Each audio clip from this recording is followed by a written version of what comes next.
विकसित भारत का झुंझुना बजाने वाले इस बजट में बहुत सारी कड़वी असलियतें छिपी हैं।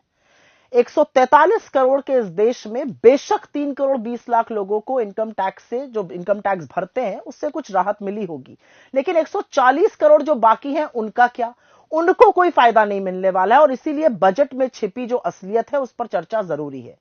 बजट में इस वित्तीय वर्ष मतलब 2024-25 में असल में पूरी कहानी है, क्योंकि खोखले दावों को भूल जाइए, आंकड़े कुछ और बता रहे हैं।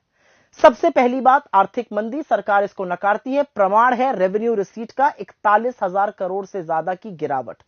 टैक्स रिसीट करीब करीब 26,500 करोड़ की गिरावट हुई है।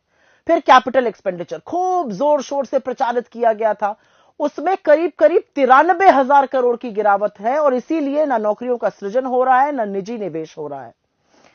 फिर सरकार ने क्या किया? सरकार ने स्वास्थ्य पर, शिक्षा पर, सामाजिक कल्याण पर, कृषि पर, ग्रामीण और शहरी विकास पर, और यहां तक कि नॉर्थ ईस्ट के डेवलपमेंट का जो फंड था उसमें भी भारी कटौती करी। हेल्थ का बजट जो था उसमें 1255 करोड़ रुपए काटे गए। एजुकेशन में तो करीब करीब 11,500 करोड़ काट दिए गए। सोशल वेलफेयर में 10,000 करोड़ से ऊपर काटे गए। एग्रीकल्चर, कृषि में करीब करीब 11,000 करोड़ काटे गए। रूरल डेवलपमेंट में 75,000 करोड़ की कटौती हुई। अर्बन डेवलपमेंट में 19,000 करोड़ की, और नॉर्थ ईस्ट का फंड करीब 1,900 करोड़ रुपए से काटा गया। एक बात और है, मोदी जी वाकई में आदिवासियों से, दलितों से और पिछड़ों से चिढ़ते हैं। उनके विकास के फंड और उनके स्कॉलरशिप की असलियत अब आप सुन लीजिए। प्रधानमंत्री अनुसूचित जाति अभ्युदय योजना में 1,340 करोड़ रुपए कम खर्च हुए। PM young achievers scholarship award, जिसमें पिछड़ों को, सामान्य वर्ग के गरीबों को, जो पीएम यशस्वी योजना कही जाती है, 455 करोड़ रुपए कम खर्चे गए। पोस्ट मैट्रिक स्कॉलरशिप दलितों के लिए 860 करोड़ रुपए कम खर्चे गए।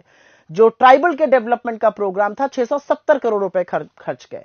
और तो और जो सरकार के खुद के बड़े योजनाएं, खुद के बड़े कार्यक्रम थे जिस पर दिन भर जाप किया जाता था, उनमें भी लगता है सरकार का विश्वास अब डगमगा गया है। बड़ी योजनाओं में भी कम खर्च किया गया या उसमें कटौती हो गई।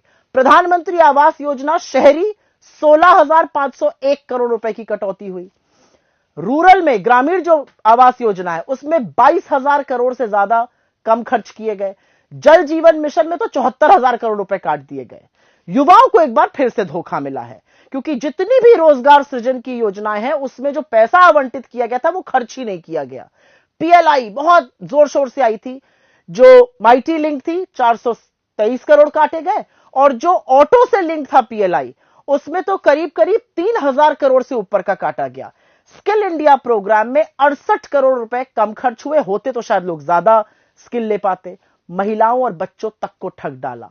महिलाओं और बच्चों की तमाम योजनाओं में पैसा काटा गया। प्रधानमंत्री पोषण शक्ति निर्माण पोषण योजना में 2,500 करोड़ रुपए कम खर्च हुए, जबकि इस देश में माल न्यूट्रिशन बहुत ज्यादा है।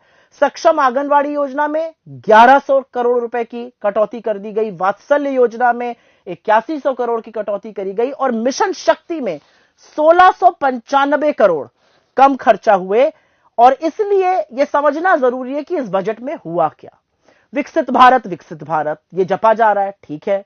अगर विकसित भारत बनना है तो भारत की जीडीपी ग्रोथ रेट को कम से कम 8% अगले 22 साल के लिए बढ़ना होगा।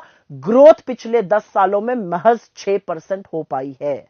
असलियत यह भी है कि इस बजट में रोजगार के सृजन के लिए, महंगाई को खत्म करने के लिए, ग्रामीण और शहरी विकास के लिए, आर्थिक असमानता को खत्म करने के लिए, मालन्यूट्रिशन को खत्म करने के लिए ऐसी कोई चीजें नहीं है जो सुई की नोक को उठाकर इधर से उधर करेंगी।